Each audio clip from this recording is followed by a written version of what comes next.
seria a física, certo? É uma área de conhecimento contido nas ciências experimentais, certo? Então, veja, hoje em dia se trabalha muito parte teórica também, né? Mas a princípio se utiliza muito a questão da ciência experimental de respeito à disciplina de física, de respeito à física, certo? Porque quando a gente está buscando interpretar qualquer fenômeno físico, certo? Está buscando interpretar qualquer fenômeno físico, a gente busca compreender o comportamento das grandezas físicas que são responsáveis por acontecer determinado fenômeno, certo? Quais são essas grandezas físicas? Eu posso ir citando. Então, nós temos como grandeza física o tempo, é uma grandeza física, o espaço percorrido, ou deslocamento, né? Nós temos velocidade, aceleração, o que mais como grandeza física? Temperatura, é uma grandeza física, o que mais que está no nosso dia a dia aí? A gente pode pensar em campo elétrico, campo magnético, corrente elétrica, certo? O que mais? Trabalho, energia mecânica, energia potencial gravitacional, energia cinética, tudo isso são grandezas físicas, certo? Então, conseguir interpretar as grandezas físicas que fazem parte do fenômeno físico, certo? Quem é responsável por isso? É a própria área da física, certo? E como é que a gente consegue interpretar? Basicamente, coletando dados. A gente faz coleta de dados e verifica o comportamento de cada grandeza física, certo? É aquela questão, se vamos pensar que eu tenho um carro, ele está com velocidade constante, certo? A gente tem uma parede aqui e consegue medir a velocidade do carro. Então, a gente pode pensar na projeção da velocidade com o passar do tempo. Então, em 1 segundo, qual é a velocidade do corpo? É x. Em 2 segundos, ainda continua sendo x. Em 3 segundos, continua sendo x. Então, a gente está diante de um movimento retilíneo uniforme, certo? Então, aí, se a gente for traçar o gráfico matemático, a gente vê que a curva é uma coisa assim, né? Velocidade, tempo. Então a curva vai ser uma constante, que é paralela ao eixo do tempo. Qualquer valor de tempo tem o mesmo valor de velocidade. Qualquer valor de tempo tem o mesmo valor de velocidade. Qualquer valor de tempo tem o mesmo valor de velocidade. É experimental, certo? Através de dados coletados, a gente consegue ver o comportamento da velocidade com o passar do tempo. Certo? Isso aqui é só um exemplo. Tá? O que eu faço no laboratório? Eu sou basicamente da área de sistema de fluidos. A gente verifica, né, o comportamento do escoamento do fluido, certo? Por exemplo, a posição de uma determinada área de secção transversal, lá que vai de um lado para o outro, e verifica cada posição com o passar do tempo. Aí a gente vai traçando gráfico. Alguns gráficos são bem aleatórios, que é difícil de compreender, mas outros se comportam exatamente como um movimento retilíneo uniforme ou uniformemente variável. Então aí a gente vai fazendo ciência, né? Vai fazendo pesquisa aí. Tudo bem? Então, basicamente, a física, ela é dessa área do conhecimento dentro das ciências experimentais, tudo bem? Hoje em dia se tem muita teoria, né? Basicamente, necessita de eventos de grandes proporções para acontecer, porque a energia é muito grande, né? Em pouco tempo atrás, se descobriu que, de fato, ondas gravitacionais existem. Só para vocês terem uma ideia, certo? Então, como é que a gente poderia medir essa onda gravitacional? Através de um evento que poderia acontecer a não sei quantos bilhões de anos-luz, né, de distância do nosso planeta, certo? Tudo bem?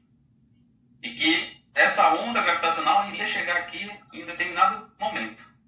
Então, é um evento que acontece, né, em muito tempo, mas conseguiram captar a onda gravitacional. E, certamente, tem uma teoria por trás, certo? Através de cálculo matemático, puramente matemático, abordando todos os postulados da física, toda a mecânica que foi ali incorporada para estabelecer a teoria. Opa, isso aqui significa uma onda. Que tipo de onda é essa? Através de um evento astronômico, através de um evento como uma supernova, por exemplo. Então, isso aqui vai ser denominado de onda gravitacional.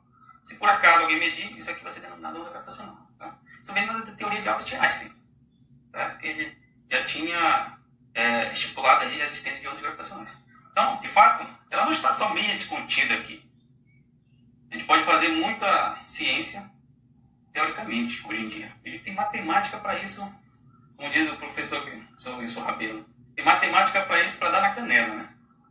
Então, você pode toda uma vida aí estudar matemática que você tem coisa para estudar. Tem muita coisa. Muita geometria, certo? Que busca interpretar fenômenos de natureza física. Parece redundante, mas existe fenômenos de natureza química, de natureza física, natureza biológica, certo? Através da condição de movimento dos corpos ou das substâncias. Veja, uma das coisas que a física se prende é justamente o quê? A interpretar os movimentos.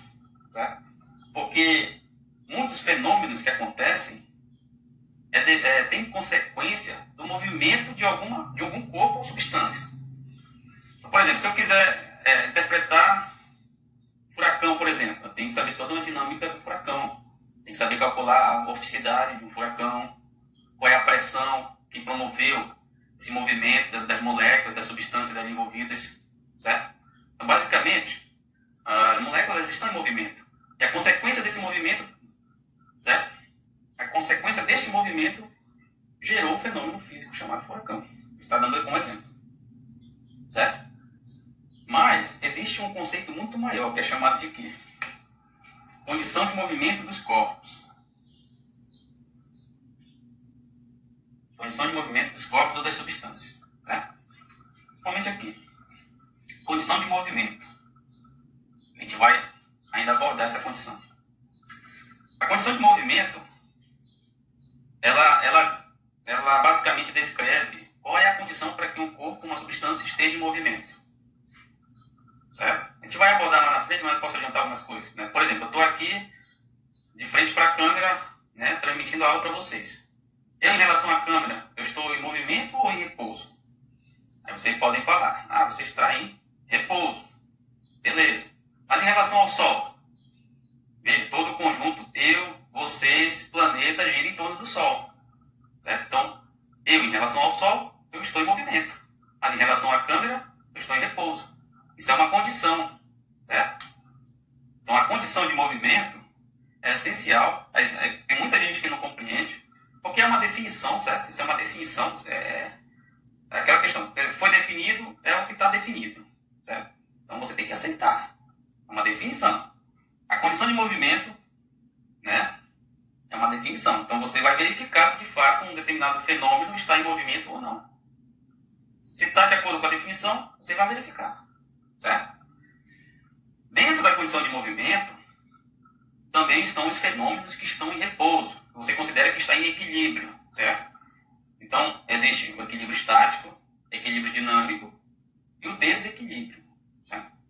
Então, qual é a condição de equilíbrio estático? Qual é a condição de equilíbrio dinâmico?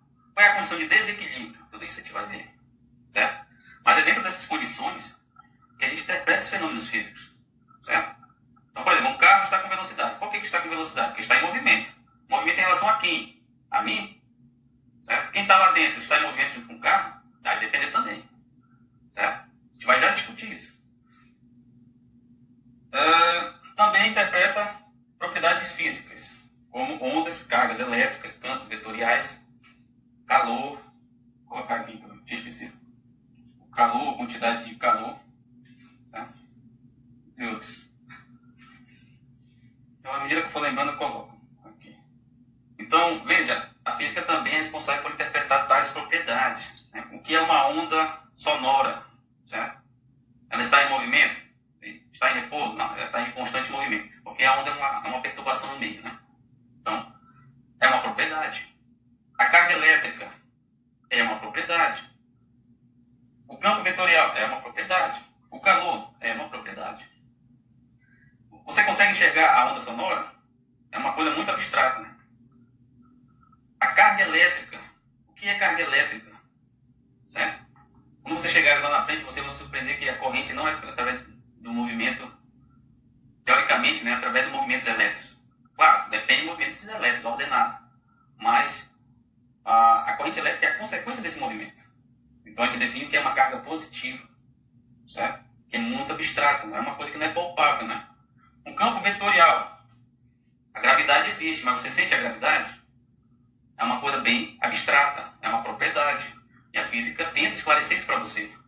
Certo? O calor. O que é o calor? Você sabe, você consegue sentir a temperatura? Consegue. Certo? Tem células para isso, né? Mas o calor também é algo muito abstrato, certo? O aumento de temperatura, a radiação que chega, está relacionada com a temperatura? De que maneira? Então, a física ela tenta interpretar todos esses fenômenos físicos. Tudo bem? Então, veja. Vou tentar fazer um diagrama aqui. Se eu tenho um fenômeno físico, colocar FF. Fenômeno físico. Então, o que eu tenho aqui, eu quero interpretar o fenômeno. Interpretar o fenômeno, pegando informações daqui, certo? Pegando de volta os dados coletados. Então, aqui você vai verificar quais são as grandezas físicas. Grandezas físicas. E aqui o que vai retornar para você é o quê? Coleta de dados.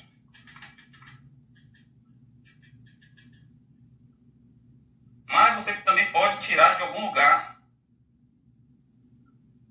Pode tirar, por exemplo, só teoricamente, né, hoje em dia. De todo mundo aqui dentro da matemática.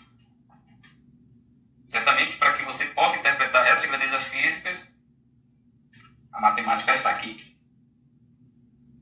Certo? A matemática está aqui dentro. Então, para você interpretar um fenômeno físico, você tem que saber matemática.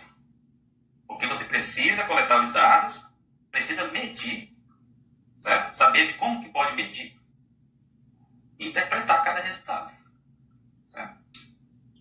Então, é a discussão que nós tivemos. Você tem alguma lacuna, você tem dificuldade de ler na matemática, então o primeiro passo a ser feito é preencher essa lacuna.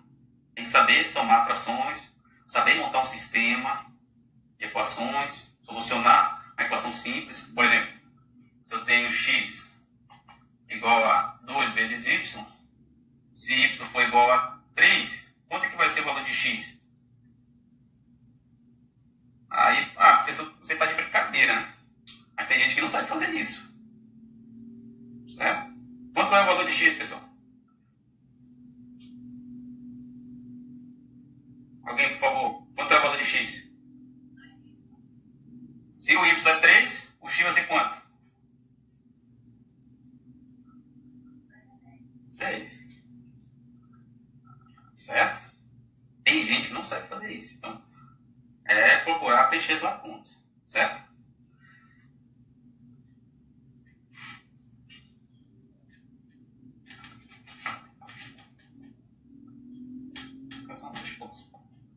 Tá? Veja, eu costumo logo colocar dessa forma para a gente diferenciar uma grandeza da outra. Certo? O que é uma grandeza escalar dentro da física? Trata-se de uma grandeza às quais não podemos atribuir direção e sentido. Certo? Ou seja, existem grandezas físicas que possuem direção e sentido. E existem grandezas físicas que não possuem direção e sentido. Certo? Basicamente é isso. Tá? Exemplo de grandeza que não possui, a gente não consegue atribuir a ela uma direção e sentido. Veja, vamos pensar que o tempo é uma grandeza escalar ou vetorial. Vou colocar ele aqui, mas a gente pode interpretar. Por exemplo, eu posso dizer que neste momento é 15 e 13 para a esquerda, 15 e 13 para frente, 15 e 13 para cima. Você já ouviu falar esse termo assim? Que horas são nesse momento? É exatamente 10 horas para frente, ou 10 horas para a esquerda, 10 horas para cima. Você já ouviu falar alguma expressão como essa? Não. Ou seja, o tempo não precisa você atribuir ao tempo direção e sentido, certo? Então o tempo é uma grandeza, o quê? Escalar. Tudo bem? A massa. Eu posso dizer que eu vou lá da balança, eu vou medir minha massa, aí eu chego lá, deu 85 quilogramas. Só que para onde? Para a esquerda? Para cima? 85 quilogramas para baixo? 85 quilogramas para o lado ou para frente? Não existe. Eu não posso atribuir a massa direção e sentido. Certo? Então a massa também é uma grandeza escalar. Tudo bem? Qual é outro exemplo que a gente não outra grandeza física, as quais não podemos atribuir a ela direção e sentido. Por exemplo, temperatura. A gente pode atribuir a ela direção e sentido, sim ou não, pessoal? Posso dizer, vocês assistem lá a televisão de vocês, aí vocês estão assistindo o jornal, né? Aí a pessoa lá que está trabalhando com o tempo, né? Previsão do tempo. Vai chegar a 30 graus Celsius aqui na região de Tucuruí. Vamos pensar assim. Mas é 30 graus Celsius para cima, para baixo, para o lado, para o outro. Ele fala dessa forma? Sim ou não, pessoal? Não. Por quê? Por que ele não fala assim? Porque a temperatura é uma grandeza escalar. Não precisa atribuir a ela direção e sentido, certo? Temperatura. Certo? Então veja, existem várias grandezas físicas as quais não podemos atribuir direção e sentido. Tudo bem? À medida que a gente vai... Eu posso colocar aqui que é bem mais matemática a questão do volume, né? Mas a gente pode considerar uma grandeza física. O que mais? Deixa eu pensar aqui. O fluxo. O fluxo é considerado uma grandeza física. A energia. Energia é uma grandeza física. Escalar. Certo? Consegue atribuir direção e sentido. Tudo bem? Basicamente, quando a gente consegue atribuir direção e sentido, a gente tem que sempre pensar em uma seta, certo? Sobre a grandeza física. A gente vai chegar lá. Agora vamos ver grandezas as quais a gente consegue atribuir direção e sentido. Direção e sentido. Dá um exemplo aí de grandeza física, pessoal. Vocês conhecem alguma?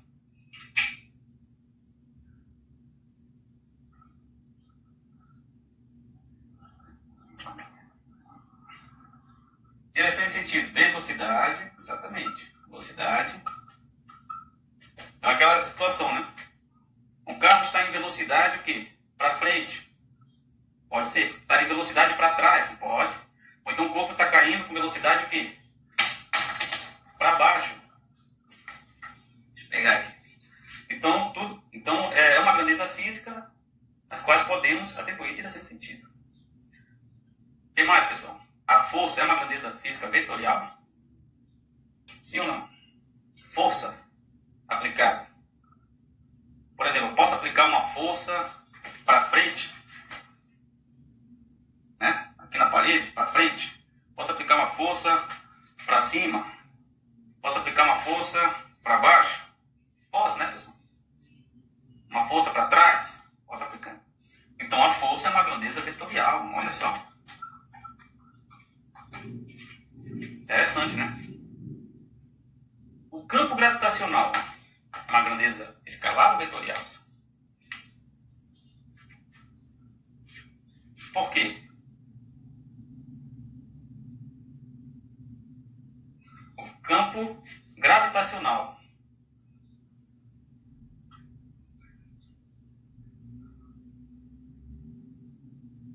Só interpretar, né, pessoal? Então veja. O campo gravitacional ele acontece como? O campo gravitacional ele age o quê? Sobre a superfície, sobre a nossa superfície, ele age de cima para baixo. Então tudo que é elevado ele vai promover uma ação de cima para baixo. Chega lá na frente a gente vai entender que o campo gravitacional ele é central, né? Ele age de acordo com a configuração de massa, certo? Então, o planeta aqui, o campo gravitacional ele age dessa forma aqui. Então por isso que se a gente está bem aqui, o carinho está lá embaixo e não vai embora, certo? Porque o campo gravitacional ele age em direção ao centro do planeta. Ah, ele tem uma direção? Tem, então é uma grandeza vetorial. Gravitacional. Certo? Tudo bem? E assim, existem outras grandezas físicas as quais podemos atribuir direção e sentido, como por exemplo a aceleração. Aceleração, né? O carro pode estar acelerado para frente, pode estar acelerado para trás, do lado, para o outro. Pode estar em movimento acelerado, movimento circular uniforme, né? Tem aceleração, todo tipo de movimento, né? Circular tem aceleração. A gente vai ver isso com detalhes também. Entre outros, né? À medida que a gente vai lembrando, a gente vai discutindo, tá? Então, basicamente, existem esses dois tipos de grandezas. Umas grandezas físicas, a gente não consegue atribuir direção e sentido, não é necessário, né? São grandezas de natureza escalar, certo? Elas são escalares. E existem também grandezas às quais podemos atribuir direção e sentido. Essas grandezas físicas, elas são conhecidas como grandezas vetoriais. Uma grandeza vetorial. Tudo bem?